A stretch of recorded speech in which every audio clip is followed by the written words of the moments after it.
അറിയില്ലെന്ന് പറഞ്ഞവർക്ക് ഇനി മറുപടി പറയേണ്ടി വരും. ശബരിമല സ്വർണ്ണക്കൊള്ളക്കേസിലെ ആ രഹസ്യങ്ങൾ ഓരോന്നോരോന്നായി പുറത്തു വരികയാണ്. മുൻ ദേവസ്വം മന്ത്രി കടകംപള്ളി സുരേന്ദ്രനെ നേരിട്ട് പ്രതിക്കൂട്ടിലാക്കുന്ന ആ പുതിയ വെളിപ്പെടുത്തൽ പുറത്തുവിട്ടിരിക്കുന്നത് മറ്റാരുമല്ല, പ്രതി ഉണ്ണികൃഷ്ണൻ പോറ്റിയുടെ ഉറ്റ അയൽക്കാരൻ വിക്രമൻ നായർ തന്നെയാണ്. ഈ കേസിലെ ഇതുവരെയുള്ള എല്ലാ സമവാക്യങ്ങളും തിരുത്തിക്കുറിക്കുന്ന ആ സത്യങ്ങൾ എന്തൊക്കെയാണെന്ന് നമുക്കൊന്ന് നോക്കാം.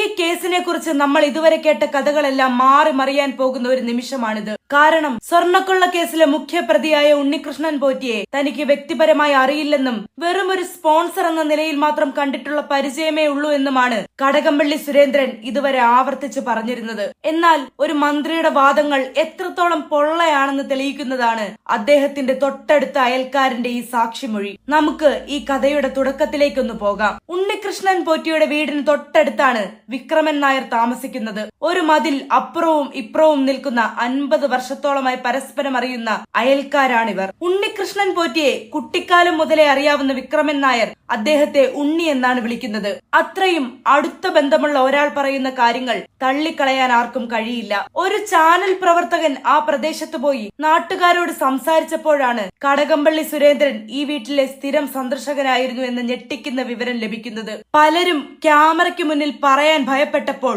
സത്യാവസ്ഥ വിളിച്ചു പറയാൻ വിക്രമൻ നായർ തയ്യാറായി. കടകംപള്ളി സുരേന്ദ്രൻ മന്ത്രിയായിരുന്ന സമയത്ത് അദ്ദേഹത്തിന്റെ ഔദ്യോഗിക വാഹനത്തിൽ ഉണ്ണികൃഷ്ണൻ പോറ്റിയുടെ വീട്ടിലേക്ക് പലതവണ വന്നിട്ടുണ്ടെന്നാണ് വിക്രമൻ നായർ വെളിപ്പെടുത്തിയത്.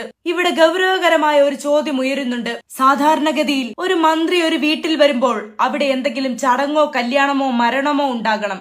എന്നാൽ വിക്രമൻ നായർ പറയുന്നത് അനുസരിച്ച് അത്തരത്തിലുള്ള യാതൊരു വിശേഷങ്ങളും ആ വീട്ടിൽ ഇല്ലാത്ത സമയത്താണ് കടകംപള്ളി സുരേന്ദ്രൻ അവിടെ വന്നിരുന്നത്. 2 തവണ മന്ത്രി വരുന്നത് താൻ നേരിട്ട് കണ്ടുവെന്നും അദ്ദേഹത്തോട് സംസാരിച്ചുവെന്നും വിക്രമൻ നായർ പറയുന്നു.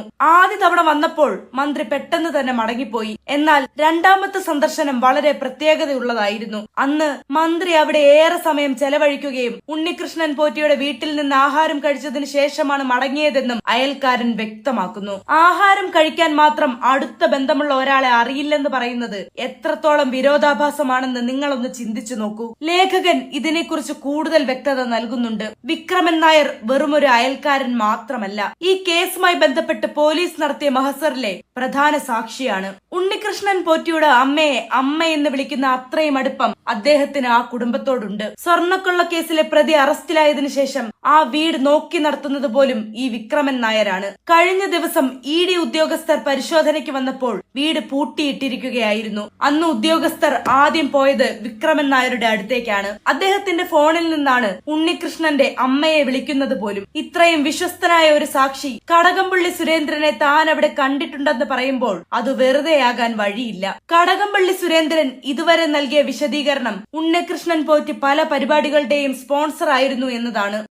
അങ്ങനെ കണ്ടിട്ടുള്ള പരിചയം മാത്രമേ ഉള്ളൂ എന്ന് അദ്ദേഹം പറയുമ്പോൾ പുറത്തു വന്ന ചിത്രങ്ങൾ നമ്മൾ കണ്ടതുമാണ്. എന്നാൽ ആ ചിത്രങ്ങളെല്ലാം വെറും യാദൃച്ഛികമാണെന്ന് വരുത്തി തീർക്കാനാണ് മന്ത്രി ശ്രമിച്ചത്. പക്ഷെ മന്ത്രിയുടെ ഔദ്യോഗിക വാഹനം ഉണ്ണികൃഷ്ണന്റെ വീടിന്റെ മുറ്റത്തെത്തുകയും അവിടെ നിന്ന് ആഹാരം കഴിക്കുകയും ചെയ്തു എന്ന് വരുമ്പോൾ കാര്യങ്ങൾ കൈവിട്ടു പോവുകയാണ്. ഉണ്ണികൃഷ്ണൻ പോറ്റിയുടെ കുടുംബത്തിലെ ഒരാളുടെ ജോലിയുമായി ബന്ധപ്പെട്ട കാര്യങ്ങൾ പോലും അവിടെ ചർച്ചയായിരുന്നു എന്ന് നാട്ടുകാർക്കിടയിൽ സംസാരമുണ്ട്. ഈ വിഷയത്തിൽ കടകംപള്ളി സുരേന്ദ്രൻ വ്യക്തമായ മറുപടി പറയേണ്ടി വരും. ഒരു പ്രതിയുമായി ഇത്രയും അടുത്ത ബന്ധം പുലർത്തിയ മന്ത്രിക്ക് ഈ കൊള്ളയിൽ പങ്കുണ്ടോ എന്ന ചോദ്യമാണ് ഇപ്പോൾ രാഷ്ട്രീയ കേരളം ചോദിക്കുന്നത്. വിക്രമൻ നായരുടെ വെളിപ്പെടുത്തലിലൂടെ കടകംപള്ളിയുടെ വാദങ്ങൾ ഒന്നൊന്നായി പൊളിഞ്ഞു വീഴുകയാണ്. ഒരു കേസിൽ മഹസർ സാക്ഷിയായി നിൽക്കുന്ന ഒരാൾ പരസ്യമായി ഇത്തരമൊരു മൊഴി നൽകുമ്പോൾ അത് കോടതിയിലും അന്വേഷണ ഏജൻസികൾക്കും മുന്നിൽ വലിയ വിലയുള്ള രേഖയായി മാറും. അന്വേഷണ ഉദ്യോഗസ്ഥർ വിക്രമൻ നായരുടെ മൊഴി രേഖപ്പെടുത്താൻ തയ്യാറായാൽ കടകംപള്ളി സുരേന്ദ്രന് അത് വലിയ നിയമക്കുരുക്കായി മാറുമെന്നത് തീർച്ച.